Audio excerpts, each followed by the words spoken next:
The Big Idea Today is by Robert Costa. James returns next week. These are central casting. If I'm doing a movie, I'd pick you, General, a smiling President Trump said months ago. See the video above. During his inaugural luncheon at the Capitol, pointing at Defense Secretary Jim Mattis. And General Kelly, he added, gesturing toward John F. Kelly, his pick to run the Department of Homeland Security.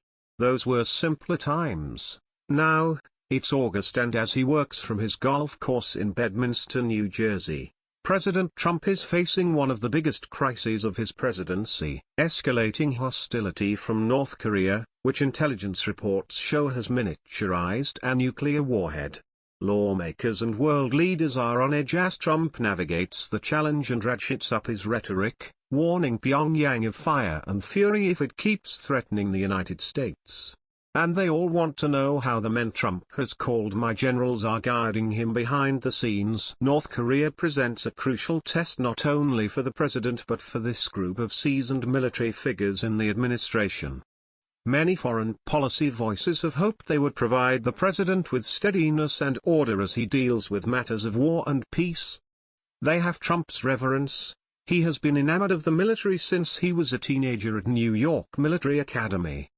But will they spend that capital to deeply shape the administration's response? Will they try to rein in Trump or just echo him? So far, events this week have provided a murky answer. Trump has Kelly, his new chief of staff, at his side in New Jersey. Mattis is playing a leading role in figuring out a strategy, as is National Security Advisor H.R. McMaster, a three-star Army general. Yet when Trump made his initial comments on Tuesday, he did so extemporaneously. He had been briefed on the latest North Korean developments, but the fiery words that inflamed the standoff were his own, according to White House officials who spoke with the Washington Post's Philip Rucker. The generals remained largely out of sight. According to CNN, Kelly spoke with Trump before bringing in the press, updating the president on the Korea Peninsula, with Secretary of State Rex Tillerson piped in on the phone. But as with Trump's continued and confrontational use of Twitter, there were few signs that his presence around Trump has tempered a mercurial and uncensored commander-in-chief. Meanwhile, Trump critics underscored that the generals were the key players to watch. My sources inside the West Wing shrugged off the president's improvising by saying that the statement was typical of how Trump works. He prefers to come up with a message that fits his style rather than read from talking points he finds staid. Still, Trump's words were unsettling to even some Republicans, such as Senator John McCain, Arizona, who called them provocative. I don't know what he's saying and I've long ago given up trying to interpret what he says, McCain told a radio station. It's not terrible, but it's kind of the classic Trump in that he overstates things. Tillerson played down Trump's comments on Wednesday, saying he had no concerns about this particular rhetoric of the last few days. I think the president, again, as commander-in-chief, I think he felt it necessary to issue a very strong statement directly to North Korea. Mattis struck a similar tone to Trump, telling North Korea in a statement that it should cease any consideration of actions that would lead to the end of its regime and the destruction of its people. In a Tuesday interview with Fox News, Kelly dismissed the suggestion that the generals and others around Trump were yes men or enablers of the president's combative instincts. Jim Mattis defines speaking truth to power in my view. Kelly told Chris Wallace, I like to think I do as well. Kelly also defended McMaster, who has been under siege from some Trump supporters for advocating a bolstered U.S. presence in Afghanistan, a position at odds with White House chief strategist Stephen K. Bannon, a Navy veteran and the former chairman of Breitbart News. Every day I see him speak truth to power to me in my current position, Kelly said of his fellow general. Of course, the lingering question is what speaking truth to power looks like when Mattis, Kelly and McMaster are huddled around Trump in some back room at the golf club, plates of burgers and glasses of Coca-Cola nearby. What are the generals telling the president and is he listening? Worth your time. Today, The Washington Post published interviews in both Spanish and English with 5 of the 45 Hispanic members of Congress who are first-generation Americans, their families coming to the United States from countries like Cuba and Mexico.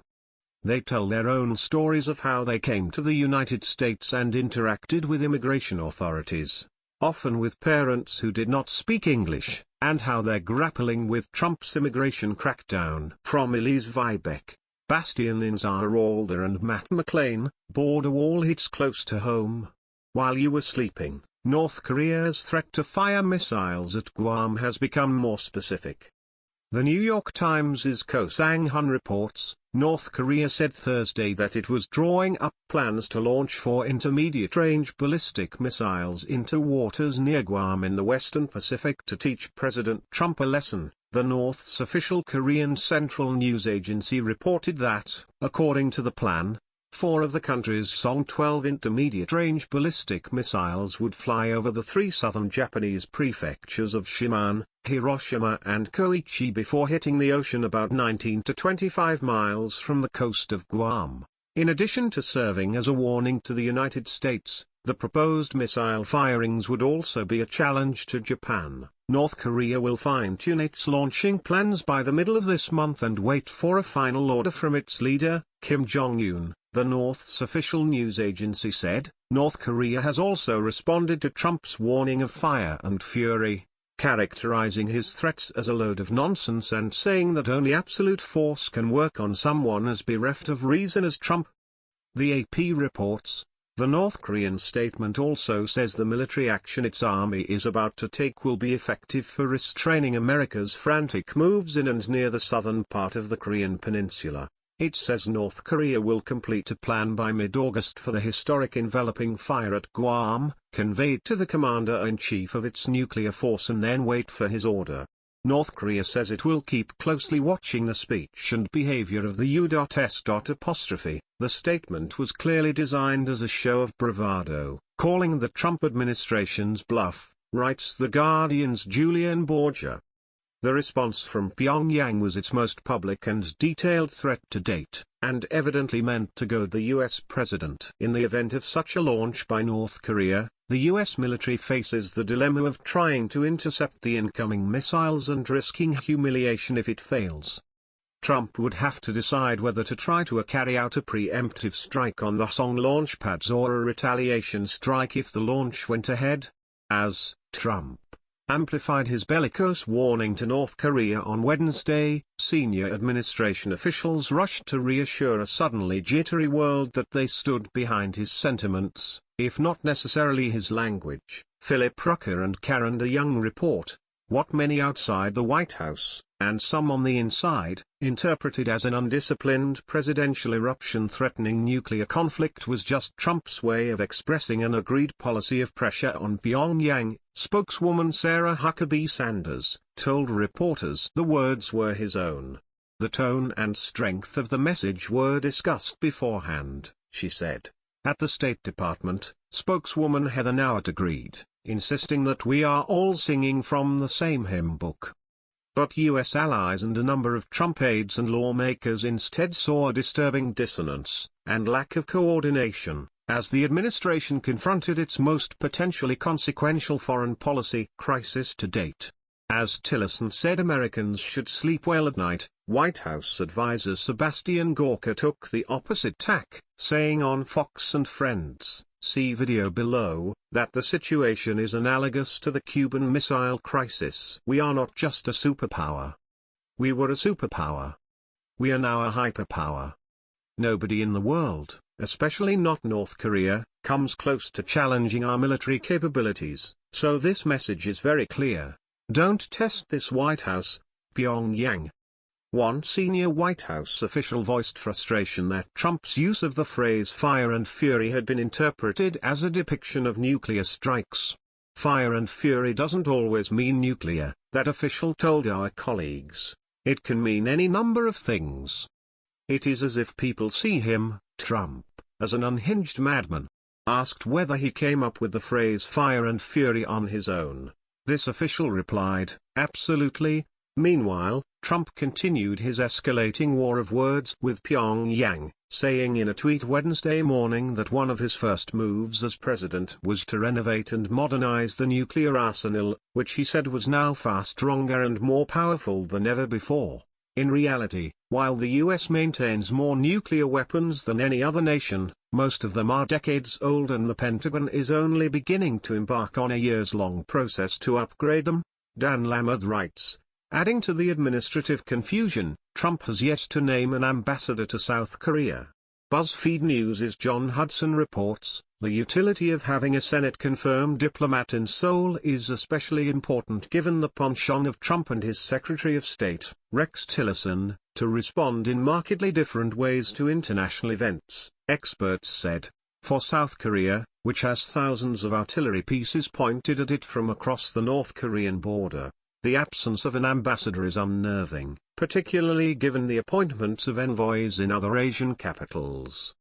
The president's aides are divided on North Korea, as on other issues, with national security veterans like Jim Mattis and Lieutenant General H.R. McMaster, on one side and Steve Bannon and his allies on the other.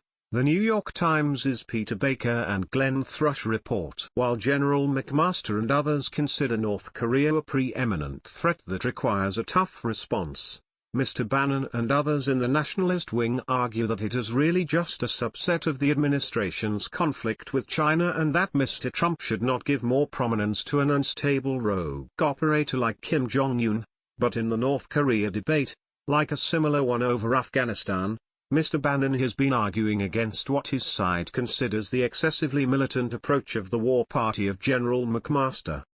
Still, neither camp advocated language like fire and fury. Among those taken by surprise, the Times reports, was Kelly, the newly minted chief of staff Trump, who spent at least part of the afternoon golfing, retweeted this message that blamed his predecessor for the current state of affairs. For perspective, Obama warned Trump on North Korea.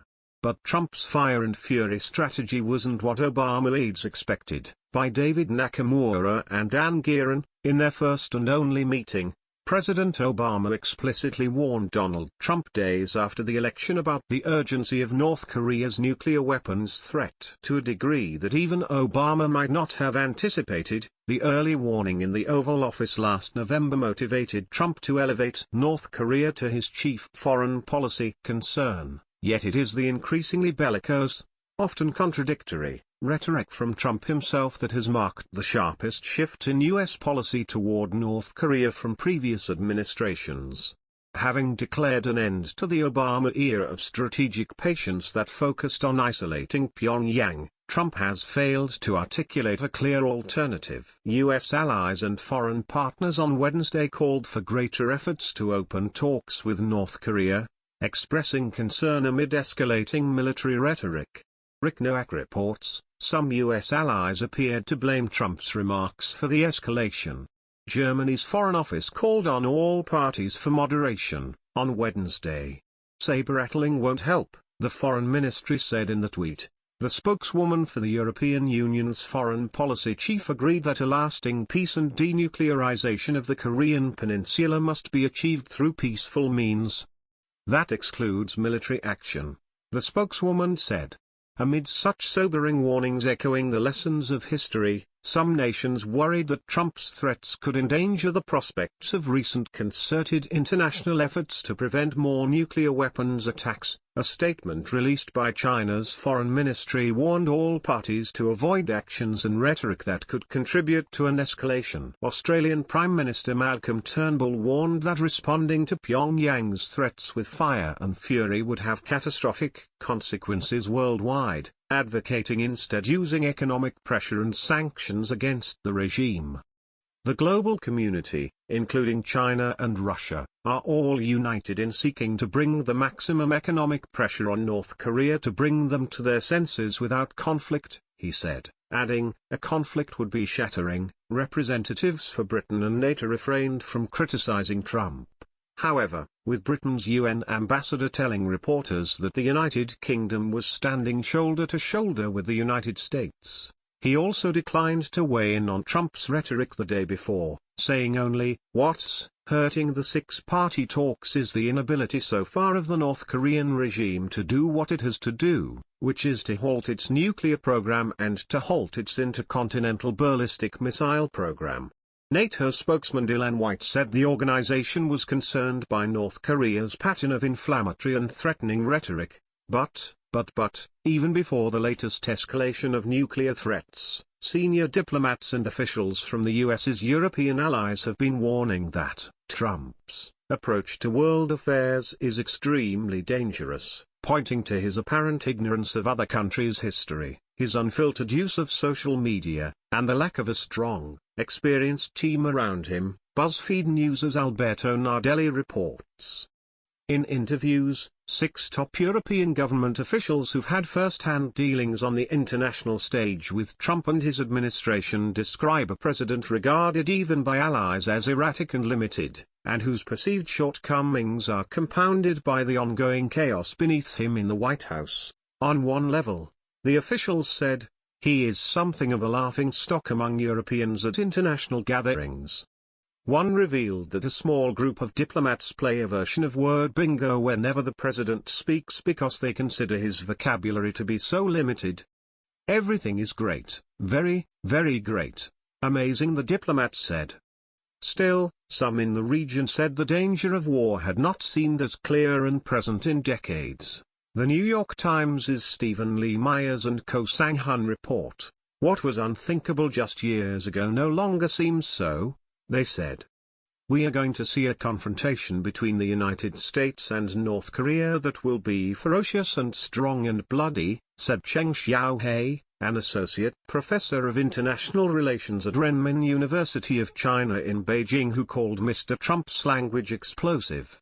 Across the region on Wednesday, analysts reacted with concern and even foreboding about the tone of Mr. Trump's comments, which, they said, raised questions about whether Mr. Trump recognized the price that some staunch allies, especially Japan and South Korea, could pay for carrying out his threat. "Trump doesn't seem to understand what an alliance is, and doesn't seem to consider his ally when he says those things," said Lee Byung-chul, a senior fellow at the Institute for Peace and Cooperation in Seoul. "No American president has mentioned a military option so easily, so offhandedly as he has. He unnerves people in South Korea, few of whom want war in Korea."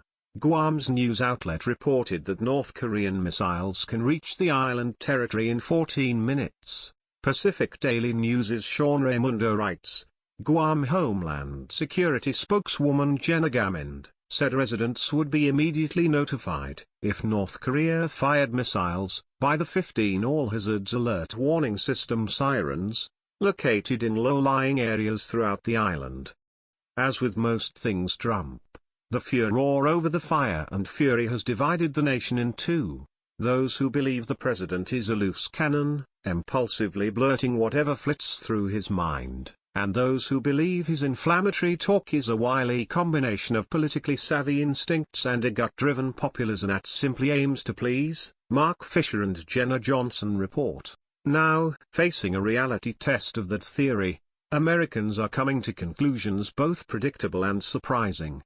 Trump's critics tend to view his fire and fury threat as evidence of a president gone over the edge. Trump is fulfilling expectations of someone who lashes out dangerously at real and perceived challenges, said former nuclear missile launch officer Bruce Blair. But the president's defenders see him working from the gut, with admirable instincts to protect the nation and take pride in American power. Fred Doucette, a longtime Trump supporter who is Assistant Majority Leader in New Hampshire's House of Representatives, watched Trump's appearance Tuesday, and was pleased to hear the president deliver a strong message to North Korea. The president spoke in a language that Kim Jong-un understands, and, personally, I think they should follow up on that and show them that we mean business, said Doucette, 52, a Navy veteran and retired firefighter and paramedic. I assume the president spoke with his generals and his cabinet first. It is humiliating for the world's greatest superpower to disregard its president as a weird old man who wanders in front of microphones, spouting off unpredictably and without consequence. New York Magazine's Jonathan Kite writes. But at this point, respect for Trump's capabilities is a horse that's already fled the barn. New Chief of Staff John Kelly has supposedly instilled military-style order and message discipline into the administration, but Trump is unteachable.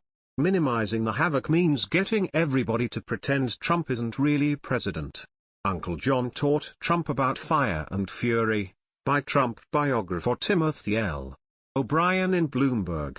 It's unlikely that you'll hear the president refer to nuclear philosophers such as George Kennan or J. Robert Oppenheimer in the coming weeks, or cite policies like containment and mutually assured destruction.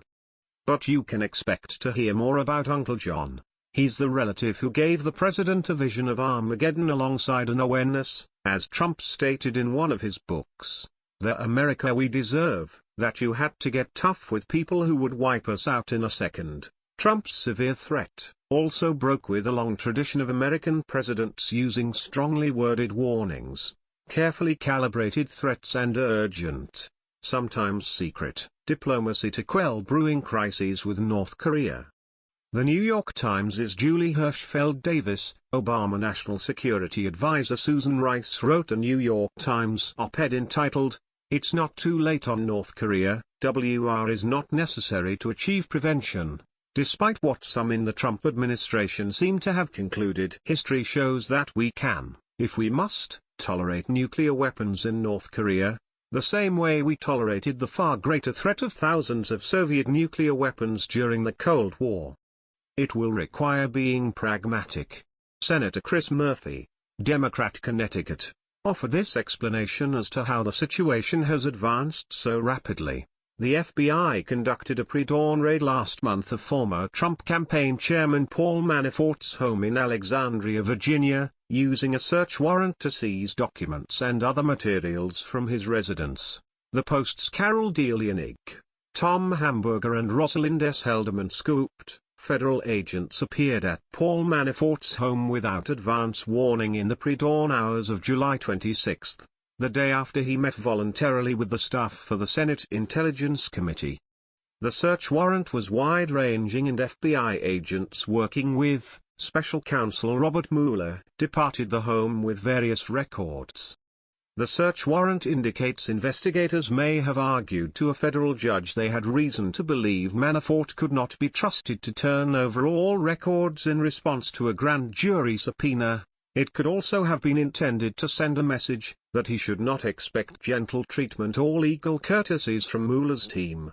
Senator Richard Blumenthal, who was on the receiving end of an angry tweet storm by Trump this week, called the Manafort search a significant, and even stunning development.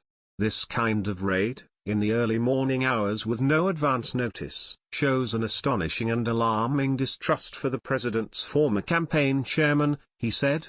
It seems to decimate his claim that he is cooperating with law enforcement. It is a big deal.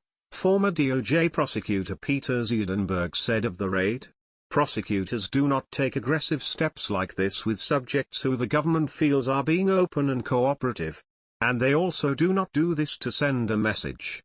They do it because they think there is evidence to be found and that if they do not act aggressively, it could be destroyed." Politico, another significant move, greater than federal investigators sought cooperation from Manafort's son-in-law, Jeffrey Yoai, in a bid to increase the pressure on him in the ongoing probe. Politico's Josh Dorsey and Darren Samuelson report, investigators approached Yoai, who has partnered in business deals with Manafort, earlier this summer, setting off real waves in Manafort's orbit, one of these people said. Another of these people said investigators are trying to get into Manafort's head. It is unclear if investigators have secured cooperation from Yoai, who also hasn't been accused of wrongdoing. A lawyer for Yoai didn't respond to a request for comment. Manafort's team has repeatedly pushed back on suggestions he's cooperating with federal investigators. Paul's been forthcoming, but he's not a cooperating witness and any suggestion to that effect is silly, Manafort spokesman Jason Maloney said in a July interview when asked about concerns from former colleagues that Manafort had turned against the Trump team.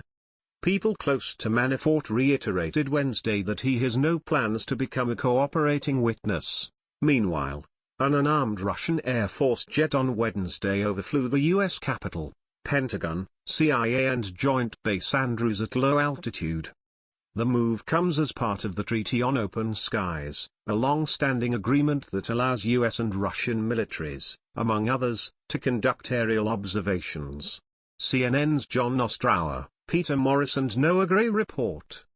The jet is authorized to enter P-56, the highly secure airspace surrounding the White House. A second flight by the same jet was planned for between 5 p.m. and 6 p.m. Wednesday, when the Russian jet will overfly Bedminster, New Jersey, where Trump is vacationing.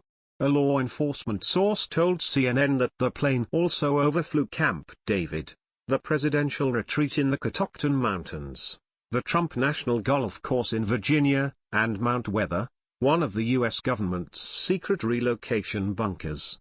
United States Air Force personnel were on the flight and the aircraft is capable of a variety of intelligence gathering, one of the people said, but Marine Lieutenant General Vincent Stewart, director of the Defense Intelligence Agency, has argued that Russia may be taking advantage of the treaty.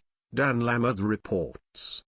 He told the House Armed Services Committee Subcommittee on Emerging Threats and Capabilities last year that he would love to deny future Russian flights over the United States through open skies. The things that you can see, the amount of data you can collect, the things you can do with post-processing, allows Russia, in my opinion, to get incredible foundational intelligence on critical infrastructure, bases, ports, all of our facilities, Stewart said in March 2016. So from my perspective, it gives them a significant advantage. Trump v. Flake. Top Trump donor Robert Mercer is throwing $300,000 behind a super PAC backing Kelly Ward, the Republican candidate running to unseat Senator Jeff Flake, Republican Arizona, in the 2018 primary. Flake's recent book Conscience of a Conservative denounced Trumpism even as the senator is up for re-election. Politico's Alex Sison states scoops, it's the latest sign that Trump's political machine is preparing to take on Flake, whose persistent attacks have angered the president. The White House has met with Ward and two other Republicans who are mulling primary challenges to the Arizona senator, former state treasurer Jeff DeWitt and former state GOP chairman Robert Graham. A longtime Trump critic, Flake's jabs rankled candidate Trump, who at one point said that he would be willing to spend $10 million of his own money to defeat Flake in a 2018 primary. Last week, Sarah Huckabee Sanders declined to rule out the possibility that Trump would help finance an effort to unseat Flake. From the personal account of Trump's social media advisor, he went there. Republican Senator Ron Johnson, Wisconsin, sparked outrage after suggesting in a radio interview that McCain's brain tumor might have been a factor in his no vote on the failed Obamacare overhaul legislation that went down in flames in the Senate. I'm not gonna speak for John McCain, he has a brain tumor right now. That vote occurred at 1:30 in the morning. Some of that might have factored in, Johnson said Tuesday. He later issued a statement apologizing for his comments that read, I'm disappointed I didn't more eloquently express my sympathy for what Senator McCain is going through. I have nothing but respect for him and the vote came at the end of a long day for everyone. CNN, McCain's response via spokeswoman Julie Tarlow, it is bizarre and deeply unfortunate that Senator Johnson would question the judgment of a colleague and friend. Senator McCain has been very open and clear about the reasons for his vote.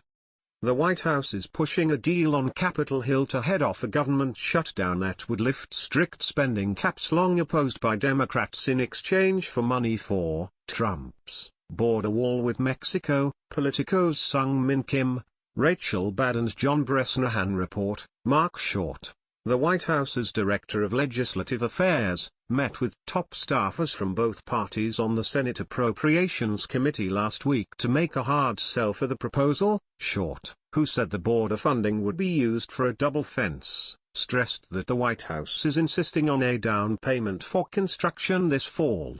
The White House is offering Democrats more funding for their own pet projects in return for allowing construction to move ahead on a barrier along the U.S.-Mexico border. Trump and Mick Mulvaney have since said they won't cave this time, even if it means shutting down the government. Foxconn's planned move to Wisconsin, hailed by Governor Scott Walker and Trump, is getting pushback after a new analysis showed that the deal wouldn't generate state profits until 2042. Danielle Piquet reports, the state's Legislative Fiscal Bureau, a nonpartisan agency that analyzes proposed economic investments, looked at Walker's bid last month to bring a new flat-screen display factory to the state in exchange for a roughly $3 billion incentives package. Foxconn said it would break ground in southeastern Wisconsin and hire 3,000 workers there over the next 4 years, with the potential to create 13,000 jobs. If the company hits that growth target, Wisconsin would break even after 25 years, said Rob Reinhart, a program manager who worked on the report.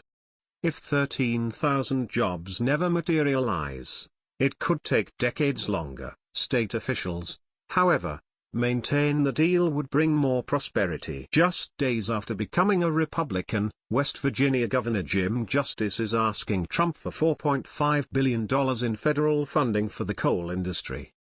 The Wall Street Journal's Dan Malinsky reports, Justice said Appalachian region coal mines specifically, and the thousands of jobs they provide, remain at risk because of rising competition from natural gas and less labor-intensive coal mines in western states such as Wyoming, the nation's leading coal producer. Justice's proposal calls for federal funding to pay eastern power plants $15 for each ton of thermal coal they buy from the central or northern Appalachian region, at 300 million tons a year, that could cost the U.S. $4.5 billion annually. He added. But Western coal companies are criticizing the plan as counter to free market principles. Tom Barrack, a billionaire real estate investor and a close friend of Trump, is reportedly in talks to become U.S. ambassador to Mexico. Politico's Josh Dorsey reports, Barrack, a gregarious billionaire, is the front-runner for the position but has expressed some concerns about taking it. One of the White House officials said, "It is unclear whether he will end up accepting, but it is as if he wants it." One of these people said. One White House official said it would be complicated for Barrack to sell all of his assets, while another person familiar with the talks said he would like to have more sway over South America and really try to set some wider policy. Barrack is known for encouraging Trump to think more globally, several White House aides said, and to avoid governing in a manner that appeals only to his base. A typer made a joke out of Trump's threat to North Korea, from a Politico reporter regarding the McConnell-Trump showdown, but the president appears to still be enjoying his vacation. Post reporter Greg Miller retweeted the image of Trump golfing and received this response. A House Democrat noted the significance of the raid on Paul Manafort's house. Democratic Senator Brian Schatz, Hawaii, criticized the administration's rate of nominations. HuffPost's editor-in-chief chimed in on Eric Bolling's lawsuit against their reporter who broke a story about alleged sexual harassment. Anthony Scaramucci made this serious allegation about his conversation with The New Yorker's Ryan Lizzer. The anniversary of Richard Nixon's resignation prompted this cheeky comment from a former congressman. New York Times. The Alt-Right Finds a New Enemy in Silicon Valley, by Kevin Roos. For the last several months, far-right activists have mounted an aggressive political campaign against some of Silicon Valley's biggest players, extending their attacks beyond social networks like Facebook and Twitter, tech's typical free speech battlegrounds. They have accused a long list of companies, including Airbnb, PayPal and Patreon, of censoring right-wing views, and have pledged to expose Silicon Valley for what they say is a pervasive, industry-wide liberal bias. New York Times Magazine, How Rebecca Solnit Became the Voice of the Resistance, by Alice Gregory, in March 2016. Haymarket Books. Rebecca Solnit's small, non-profit publisher, reissued Hope in the Dark, Untold Histories, Wild Possibilities, which had originally been published in 2004, part history of progressive success stories, part extended argument for hope as a catalyst for action. The slim book became a kind of Bible for people heartbroken by last year's election outcome. Strange as it is to say, Solnit's newfound popularity reveals more about her readers than it does her. That the book, and her other suddenly timely work, was not written in the last 7